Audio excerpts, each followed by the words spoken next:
அகம் புறம் ஆனந்தம். கடந்த காணொளியில பிரபஞ்சம்னா என்ன, பிரபஞ்சத்தோடு ஏன் பேசணும் அப்படிங்கிறத பார்த்தோம். அதை பார்க்காதவங்க டிஸ்கிரிப்ஷன்ல லிங்க் இருக்கும், பார்த்துக்கோங்க. இன்னைக்கு நாம என்ன பார்க்க போறோம் அப்படின்னா, நாம பிரபஞ்சத்தோட பேசுறது அப்படிங்கிறது வேற, ஆனா பெரும் கருணையும் பேராற்றலும் மிக்க இந்த பிரபஞ்சம் நம்மோடு பேச வருகிறது அப்படிங்கிறது வேற இல்லையா? இப்ப ஒரு கெஸ்ட் இருக்கிறாங்க, ஒரு விஐபினே வச்சுக்கோங்களேன்.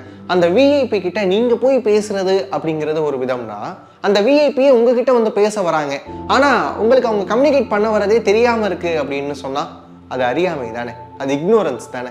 அதே மாதிரிதான் நம்முடைய வாழ்க்கையிலையும் இந்த பிரபஞ்சம் நம்மோடு பேச வருகிறது அப்படிங்கிறத தெரியாமலேயே வாழ்ந்து கொண்டிருக்கிறோம். இது எப்போ வரைக்கும் அப்படின்னு கேட்டா, கடைசி வரைக்கும் சிலர் உணர்றதே இல்லை, சிலருக்கு இடையில அந்த பக்குவம் ஏற்படும், சிலருக்கு உடனே கிடைச்சிரும். இது எப்ப எப்படி கிடைக்கும் அப்படிங்கிறதெல்லாம் தெரியாது.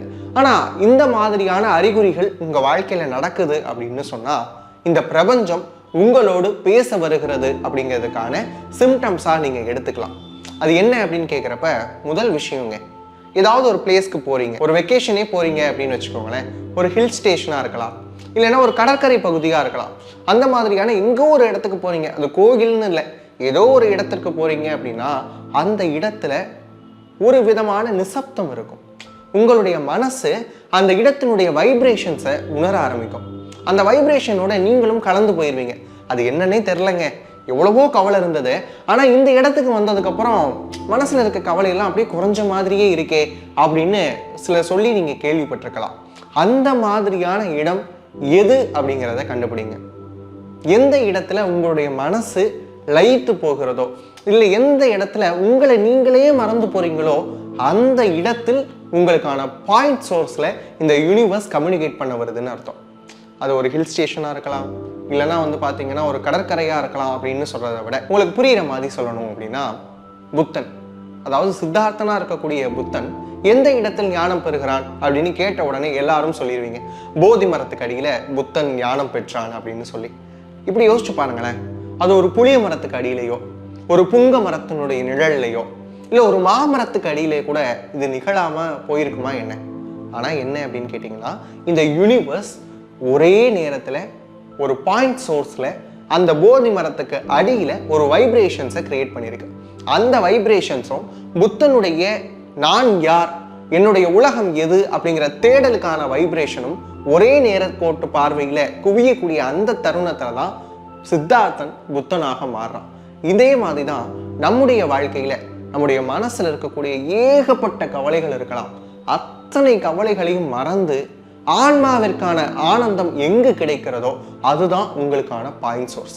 அந்த தருணத்துல தான் இந்த பிரபஞ்சம் உங்களோடு பேச வருகிறது அப்படிங்கிறத நீங்கள் உணர்ந்து கொள்ள முடியும். ரெண்டாவது விஷயங்க, இது ஃபர்ஸ்ட் சிம்டம்னு வச்சுக்கோங்களேன். ரெண்டாவது விஷயம் என்ன அப்படின்னு கேட்டீங்கன்னா, நீங்க மனசுல ஒரு விஷயத்த நினைச்சிருப்பீங்க, இதை செய்யலாமா வேணாமா அப்படின்னு மிகப்பெரிய ஒரு குழப்பம் இருக்கும்.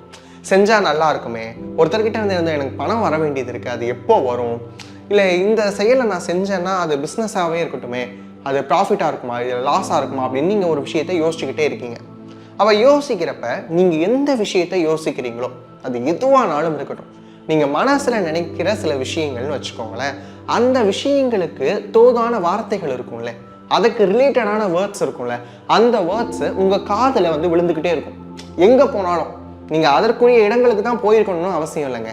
இப்போ புரிகிற மாதிரி சொல்கிறேன்னு வச்சுக்கோங்களேன், நீங்கள் ஒரு பெரிய பிஸ்னஸ் ஆரம்பிக்கணும்னு நினைக்கிறீங்க, அதுக்கான இன்வெஸ்ட்மெண்ட் தேடணும் அப்படின்னு யோசிக்கிறீங்க. அந்த மாதிரியான இன்வெஸ்ட்மெண்ட்டுக்கு ஆள் தேடணும் அப்படின்னு யோசிக்கிறப்ப சாதாரணமாக ஒரு மீன் மார்க்கெட்டே போகிறீங்கன்னு வைங்க, அந்த மீன் மார்க்கெட்டில் கூட உங்களுக்கான இன்வெஸ்டர்ஸ் வந்து கிடைக்கலாம்.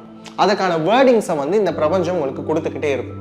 அது எப்படிதான்னு தெரியாது, ஆனால் உங்களோட இந்த பிரபஞ்சம் கம்யூனிகேட் பண்ணணும்னு நினச்சிருச்சுன்னா, உங்கள் மனதில் இருக்கக்கூடிய ஆழமாக நீங்கள் நம்பக்கூடிய ஒரு விஷயத்துக்கு ஏதோ ஒரு தேடலுக்கான பதிலை சில வார்த்தைகளா இங்கனும் அங்கனுமா நீங்க போற போக்கில் பார்த்துக்கிட்டே இருக்கலாம். இதை எப்படின்னு சொல்லலாம்னா, நீங்க ஒரு வண்டி வாங்கணும்னு நினைக்கிறீங்க, ஒரு பேஷன் ப்ரோ வண்டி வாங்கணும்னு நினைக்கிறீங்கன்னு வச்சுக்கோங்க. நீங்க ரோட்ல போறப்ப அது நாள் வரைக்கும் எத்தனை வண்டிகள் பேஷன் ப்ரோல போயிருக்குன்னு நீங்க பார்த்துருக்க மாட்டீங்க. ஆனா நீங்க பேஷன் ப்ரோ வாங்கணும்னு நினைச்ச உடனே நீங்க ரோட்ல பார்க்குற வண்டி எல்லாமே எத்தனை பேஷன் ப்ரோ போகுது, அதுல என்னென்ன கலர்ஸ்ல போகுது அப்படிங்கிறது உங்களையும் அறியாமல் இந்த பிரபஞ்சம் உங்க கண்ணுக்கு காமிச்சுக்கிட்டே இருக்கும். அப்ப நீங்கள் ஆழமாக நம்பக்கூடிய ஒரு விஷயத்தை நீங்க மனசில் வைக்கக்கூடிய ஒரு கோரிக்கையை இந்த பிரபஞ்சம் பரிசீலனை பண்ணுதுன்னு அர்த்தம். அந்த பரிசீலனையுடைய முடிவு தான் சில வார்த்தைகளா, சில இமேஜஸா, ஆட்டோல போகக்கூடிய டிஸ்கிரிப்ஷனா கூட இந்த பிரபஞ்சம் உங்களோடு தொடர்பு கொள்ள நினைக்குது அப்படின்னு அர்த்தம். சரிங்க, ரெண்டாவது விஷயம் பார்த்தாச்சு. இப்போ மூன்றாவது அறிகுறி சொல்றேன். என்ன அப்படின்னு கேட்டிங்கன்னா, உங்க லைஃபுக்கும் அவருக்கும் சம்பந்தமே இருக்காது. யாரோ ஒரு பர்சன் வச்சுக்கோங்க, ஒரு வழிபோக்கர், ஒரு ஸ்ட்ரேஞ்சர், உங்கள் லைஃபுக்கும் அவருக்கும் சம்மந்தமே இருக்காது. ஆனால் போகிற போக்கில் உங்கள் இடத்துல ஒரு புன்னகை செய்வாங்க. அவங்களுக்காக உங்கள் இடத்துல ஆக போகிறதும் இல்லை, அழிய போகிறதும் இல்லை. ஆனாலும் போகிற போக்கில் ஒரு புன்னகை செய்துட்டு ஒரு பஸ் ட்ராவலே வைங்க, இல்லை ஒரு ட்ரெயின் ட்ராவலே வைங்க. போகிற நேரத்தில் உங்கள் வாழ்க்கையை பற்றி பேச ஆரம்பிப்பாங்க. நீங்கள் யார், எங்கேருந்து வரீங்க, உங்களுடைய கஷ்ட நஷ்டங்களை எல்லாம் பார்க்கக்கூடிய அந்த நிமிடத்திலேயே நீங்கள் உங்கள் மனசில் இருக்கக்கூடிய விஷயத்தெல்லாம் வெளிப்படையாக சொல்ல ஆரம்பிப்பீங்க. இப்படியான சில விஷயங்கள் வந்து நடக்க ஆரம்பிக்கும். எப்போ அப்படின்னு கேட்டால், இந்த யூனிவர்ஸ் உங்களோடு பேச தொடங்குது அப்படிங்கிற தருணத்தில்.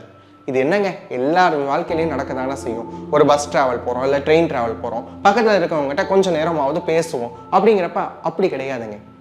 நம்ம ஸ்ட்ரேஞ்சர்ஸ் கிட்ட நிறைய விஷயங்கள் பகிர்ந்து கொள்ளவே மாட்டோம். முன்ன பின்ன தெரியாதவங்க கிட்ட என்னோட வீடு இது, என்னோட வாழ்க்கை இது, என்னோட சம்பவங்கள்லாம் இப்படி நடந்துச்சு என்னோட வாழ்க்கையிலன்னு எல்லாருக்கிட்டையும் நம்ம எல்லாத்தையும் சொல்லிட மாட்டோம்.